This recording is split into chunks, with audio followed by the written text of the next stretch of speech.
यहाँ पर ये खड़ा होता है सर, सवाल यहाँ पर ये खड़ा होता है सर, आवाज आवाज आ रही है सर?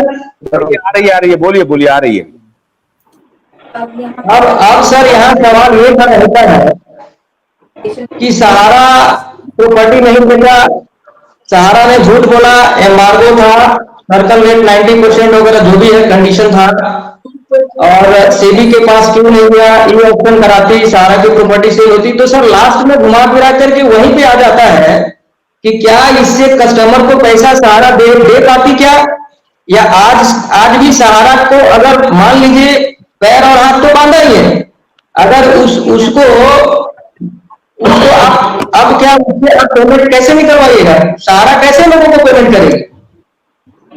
पैसा तो सब सहारा से भी रिफंड में जाएगा, अगर एमडी का एडिशन होगा तो सहारा से भी रिफंड में जाएगा। तो क्या शिवम साहब ये कहना चाह रहे हैं कि भाई भले चला जाए, कस्टमर को कुछ ना मिले, सेबी के पास भले पैसा चला जाए? क्या शिवम साहब ये कहना चाह रहे हैं कि कस्टमर को कुछ ना मिले? और जहां तक ये इनकम टैक्स और ईडी की बात कर रहे हैं, तो सर 2018 से 6 एजेंसियां जांच कर रही है, अभी तक क्या हुआ? अभी 6 एजेंसी सर ईडी जांच कर रही है, इनकम टैक्स जांच कर रही है, इन्वेस्टिगेशन जांच कर रही है, क्राइम ब्रांच जांच कर रही है, इकोनॉमिक ऑफेंसिंग जांच कर रही है। तो सर ये रिपोर्ट कर दो चलो,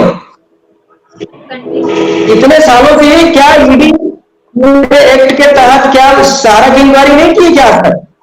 और अगर मान लिया जाए कि सब जैसे सीएम सर बोल रहे हैं सब जो है इनका स्कैंडल टाइप का दिख रहा है, कभी ये कोई गाइडलाइंस का पालन नहीं किए, तब तो पूरा का पूरा फंड चला सरकार सीज कर लेगी।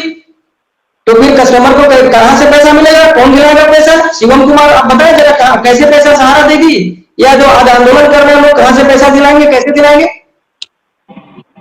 अगर पीएमएल में चला जाए तो?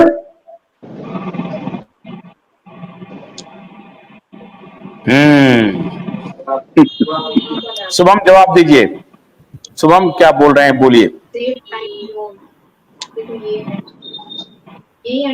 मैं बोलूं तो रुक जाइए, अरे नहीं शुभम शुभम शुभम बोलिए। शुभम लगता है स्टक हो गए क्या? अच्छा हाँ, अमर कुछ बोलना चाहते हैं, बोलिए अमर, बोलिए जी। बोलिए सर ऐसा है,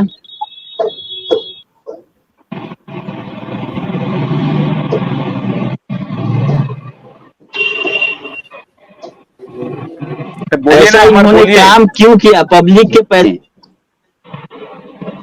हाँ बोलिए शिवम। सारा जो है नेट कुछ गड़बड़ चल रहा है। हाँ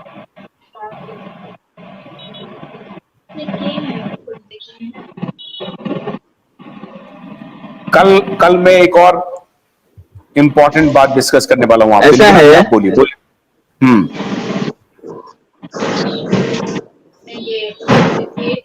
हम ये कहना चाह रहे हैं कि पब्लिक के पैसा से इनका मैनेजमेंट खिलवाड़ क्यों किया, इसका जवाब है इनके पास। अगर हमारा आपके कंपनी का पैसा सीज होता है, आज आप आए हैं कि पब्लिक को पैसा कैसे मिलेगा, तो ये तो मैनेजमेंट को सोचना चाहिए गलत डिसीजन लेने के पहले। कि आरबीआई ने जब इनका लाइसेंस कैंसिल किया था 2015 में, तो 2008 से ही विवाद चल रहा था सर, और कल आके आपके चैनल पे डाटा दे दिए 73,000 करोड़ का, जिसका भी कोई और छोर नहीं है। ऑन पेपर मात्र 15,000 करोड़ रुपया ही इनकी देनदारी रहनी थी 2009 से ही, और 15,000 फिर 12,600 फिर 9,000, ऐसे करते करते सहारा इंडिया फाइनेंशियल कॉर्पोरेशन को 2015 तक पैसा टोटल जीरो कर देना था, और मात्र 15,000 करोड़ की बात हो रही है। और ये क्या आके बोले कि 73,000 करोड़ रुपए का पेमेंट कर दिया। हाँ। और वो भी आरबीआई ने सनसेट लिखा है ऑर्डर में कि सनसेट, जैसे सूर्य धीरे धीरे ढलता है वैसे ही किसी कंपनी को धीरे धीरे बंद किया जाता है। जब वो चल रही है तो आप पैसा उठा चुके हैं, मैच्योरिटी आगे है, तो एकाएक नहीं बंद किया जाएगा। और आज ही के दिन 2015 में 3 सितंबर लिख लीजिएगा कन्हई जी, 3 सितंबर 2015 को, ये इनके लिए अच्छा दिन नहीं है। 3 सितंबर सहारा इंडिया के लिए ब्लैक डे होना चाहिए। 3 सितंबर 2015 को आरबीआई ने अपना लाइसेंस कैंसिल किया। उसके आगे सुनिए सर, कैंसिल ही नहीं किया, वाइंडिंग ऑफ का प्रोसेस भी शुरू कर दिया है, जिसका अपील पेंडिंग है।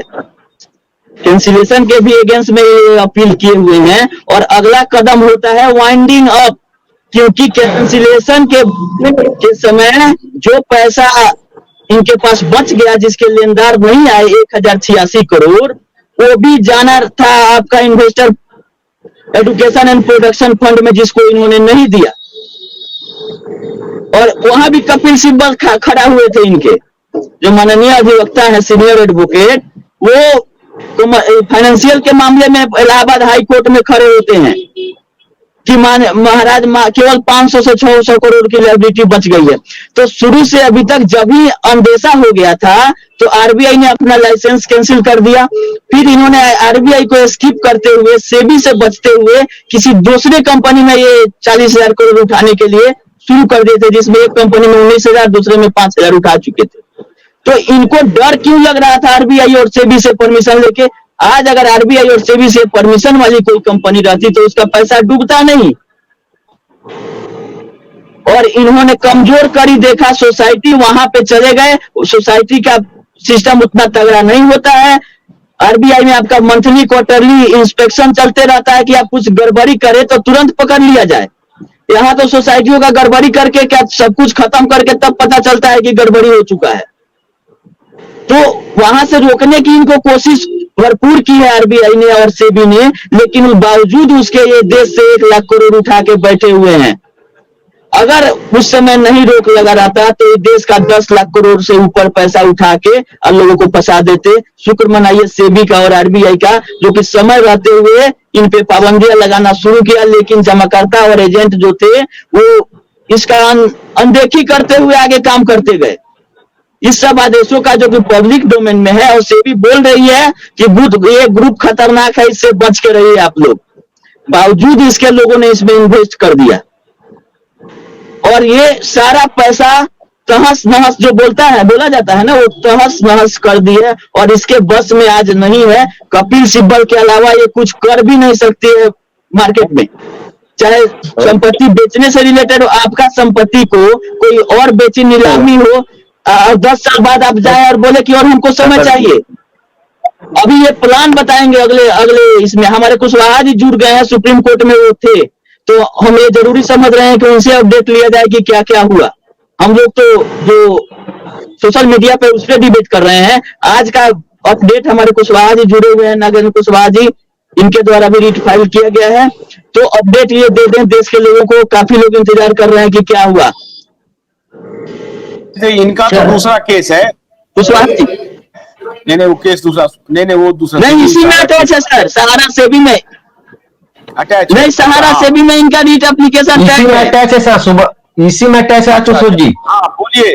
नागेंद्र जी ज्वाइन कर चुके हैं, नागेंद्र जी बोलिए। जी सर, आवाज आ रही है नागेंद्र जी? आ रही है। लाइव में जुड़े जितने भी साथी हैं सबको आवाज आ रही है मेरी? बिल्कुल आ रही है, बिल्कुल आ रही है, बोलिए। जी सर, जितने भी लाइव में जुड़े हुए हैं सभी साथी को मेरा प्रणाम। साथ ही साथ क्यू वाइब के जितने भी दर्शक इस लाइव को देख रहे हैं सबको मेरा प्रणाम। हम लोग माननीय सुप्रीम कोर्ट के प्रांगण में अभी भी हैं। सुनवाई खत्म हो चुकी है।